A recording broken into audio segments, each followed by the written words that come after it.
Hello everyone, Katarina here. Welcome to another swatch video. This time I'm swatching a product I have never used. I bought these acrylic markers. I've seen them used on social media and I like the idea and wanted to try them out. The brand is called Stationery Island. It comes with 36 colors. Never heard of this brand before, but I like the price. It was around €15. Since I have never used these markers before, I didn't want to buy a more expensive brand. I first wanted to try them out. Here are all the markers. As I said, it's a pack of 36. They are dual tip. On one side is a brush tip, and that's what I like. That's why I bought it. And on the other side is sort of a ballpoint type tip, or they actually call it fine tip. Let's start swatching. I decided to follow the order that was on the back of the box. And the first marker is white. Obviously, you don't see it on the white cardstock, but I also tested it on a black and craft cardstock. I'm not impressed because it's quite translucent. However, I haven't been impressed by any marker that I have ever tried. Let me know in the comments if you know of a really opaque white marker. After the white, I noticed that while on the box there are names with the colors, there are no names on the markers themselves. So instead of this being a guessing game, I decided to number them. I wrote a number with a permanent marker on the lid. Alright, I'm gonna play some music, speed this up and show you the whole swatch. And after that, I will do some coloring and give you my thoughts, or more like my first impressions.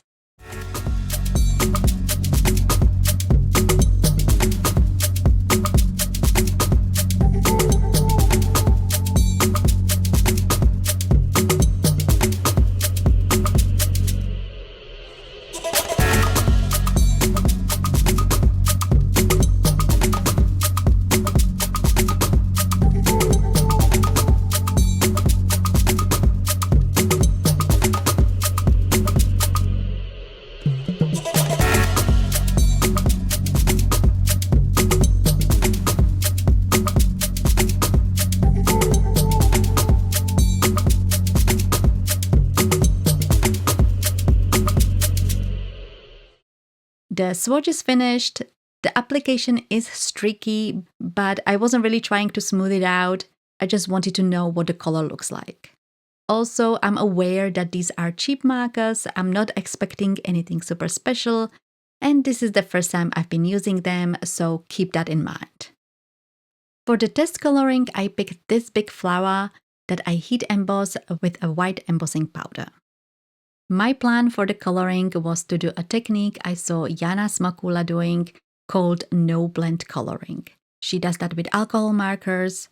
I will leave a link to her cards in the description below. The idea behind this technique is instead of blending the colors together, you create pretty much curved stripes in different colors. You want 3 or 4 shades of a color, but this depends on the size of your image. If you have never done this before, you probably want to stay within the same color family. That's why I chose yellows and oranges, as this pack had 2 of each. I started with a very light yellow, first with the inner parts of the petals, and then I will be applying it on the outer parts. And once I was done with the light yellow, I applied the dark yellow, then the light orange, and then the dark orange. Red would be also fine, actually. The idea is going from light to dark. I still need more practice, so I'm not gonna concentrate on the technique, but I did have a lot of fun. And I was also pleasantly surprised how well it turned out. I thought it's going to be a hot mess.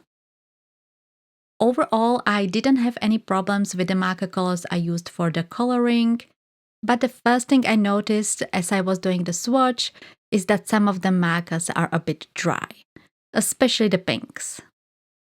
It might be they are just not flowing well yet. Since it's just a few markers, it's not a big problem. But for my test coloring, I decided to use a different cardstock. A lot of times, if your coloring or painting product is not working well, the cardstock might be the issue. I was deciding between 2 different brands, Canson Excel and a brand called Florence. I decided to go with Florence 200 grams, but maybe Canson would have been even better as it's a bit smoother. They do not feel like acrylic paints, they are not as thick, and they dry matte. All the acrylic paints I've ever used dry shiny, but I use cheap paints, so it might be the quality of the paint as well. Is it a big deal? Not for me, I just wanted to point it out. The brush tip is great, it's great for coloring. Same as with alcohol or watercolor markers, you really can go into the corners. I would have never bought these if they had only the other tip. The white embossing was a good idea. I did get color on some parts, but I don't think it's a problem. You can check out my blog to see a close-up photo. You can also use a black ink, but these are opaque paints and will slightly cover up the black lines. If you have a stamping tool like Misty, keep your stamp in until you are finished and try restamping. I could not do it with this flower as the stamp has two different parts. I still need to do some testing. The coloring I did is not a typical one. I also feel they would not work with every image, especially the smaller ones. The fact they are very opaque might be a negative thing because they cover up, and you will have to either heat emboss or restamp. So they are not going to be for everybody. I'm definitely not going to be replacing my watercolor or alcohol markers.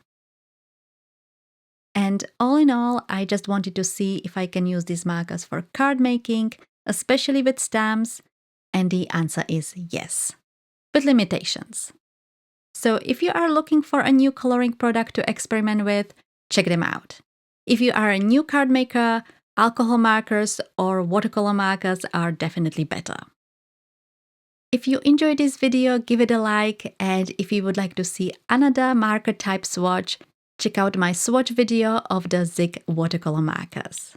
There are two videos, one is the swatch and one is the test coloring. Thank you all so much for watching, and I will see you in my next video.